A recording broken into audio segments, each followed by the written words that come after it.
Now, I mean, take me to the day that you got incarcerated, Junior. When you saw Dad about to go away and you knew it was about to be for 30-something doggone years.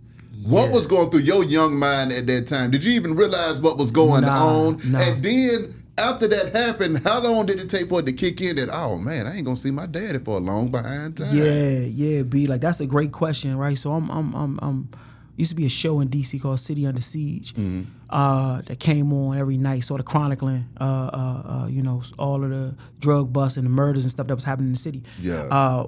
It was back when people had beepers, right? So I'm beeping my father, my mother, you know what I'm saying? He ain't responding. Then people kept kind of calling back to the house, but hanging up.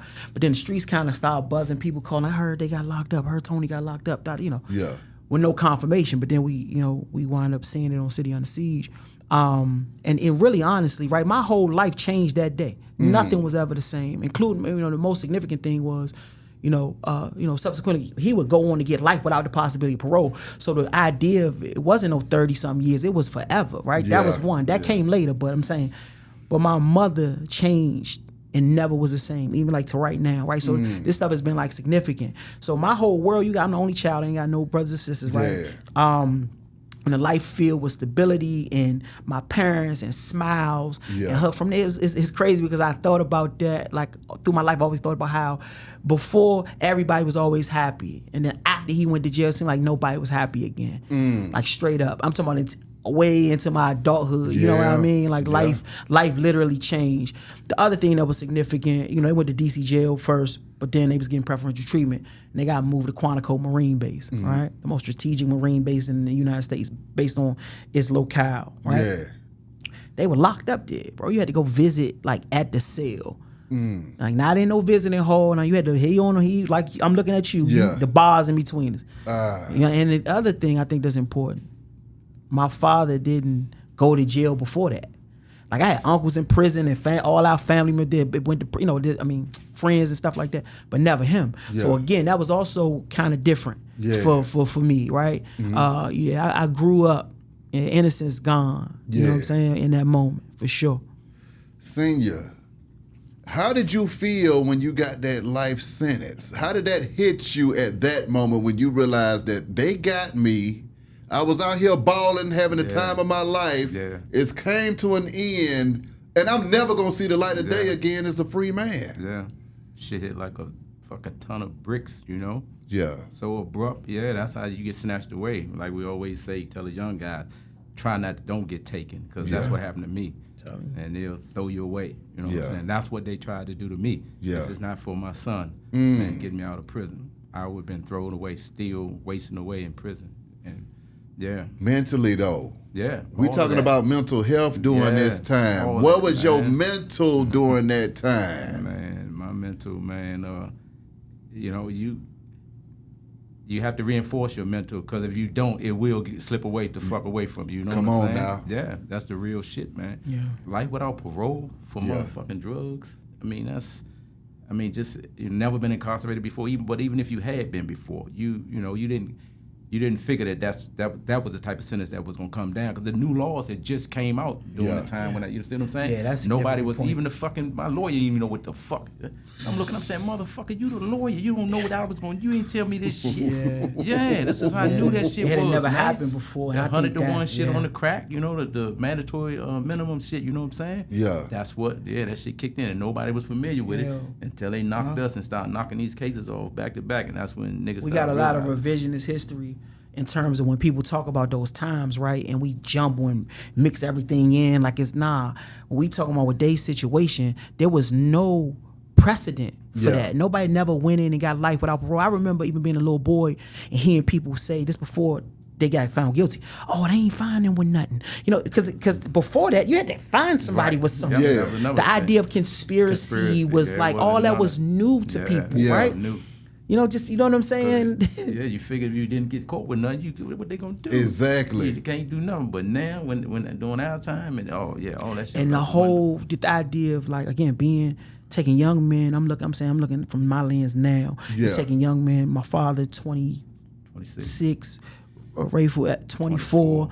From the hood, you taking them, you placing them at a at Quantico Marine Base, you got bulletproof courtrooms, you got sequestered jewelry. You know, you be hard pressed to after that. Yeah, like you go. these guys doing these FCIs to start off their business. That shit is sweet. And for context, what that mean for people, right? You in the federal system, you got Yeah. Supermax, you got the USP, was the United States Penitentiary, then you got the FCI, then you got the camp or low level, right? Yeah. A lot of guys that's coming with big cases now, and they going like to medium security prisons, Yeah. but they was going straight to the penitentiaries. You know what I'm saying? This it was is my question, though, fellas. During those 34 years, how often were you all in communication? Oh man, As much as I could be. I mean, you know, like I tell people, you know, a lot of guys that I know, the first thing on the phone is, man, I'm calling that bitch. I'm calling my girl. I'm calling that bitch. That wasn't for me. The first, I'm gonna call you bitches. I'm gonna catch up with y'all, but I'm calling my motherfucking son. Come on now. And my mother, my granddaughters when they were born and shit. Family was always the most important thing to me, and I knew he needed my support because I basically got him in this shit with me. Yeah. I mean, how could you get this is my son? He can't get away from it, and I got to support my son first and my other close loved ones, and so that was always my thing. Every chance I got, communication, whether it ain't just a lot of times we was locked down. I'm gonna have that motherfucking pen in my hand. I'm writing my son. Yeah. You know. How often were you able to lay eyes on him to actually see him? Well, at first with this long park shit, 3,000 miles away. Yeah. That shit was tough right there. You know. Yeah, so we went, he go to jail in 89, you know, whatever, get sentenced in the early 90 or whatever the case may be. Go to California. So I go out there in 92, Okay. 96, Okay. and 99. Okay. Right? So if you thinking it's 3 days of visiting per trip. So I saw him 9 times in a 13-year span. Yeah. Right? Then he get back to Maryland, right? He get back on the East Coast where the visiting was it could be pretty regular, but I'm a grown, you know, I'm 20, I'm a 2-hour drive. I'm 22 by then. Yeah. But we talk on the phone, you know, letters, you know what I'm saying? Yeah. That was really important. My mother, I remember when we first went in, my mother said something deep to me I never forget. 2 things about early on in this situation. My mother told me he needed me, right, if I was writing. She sat me down and said, you got to write him. You know, you're a little boy. I ain't trying to write no letter. You know, I'm trying to play whatever case.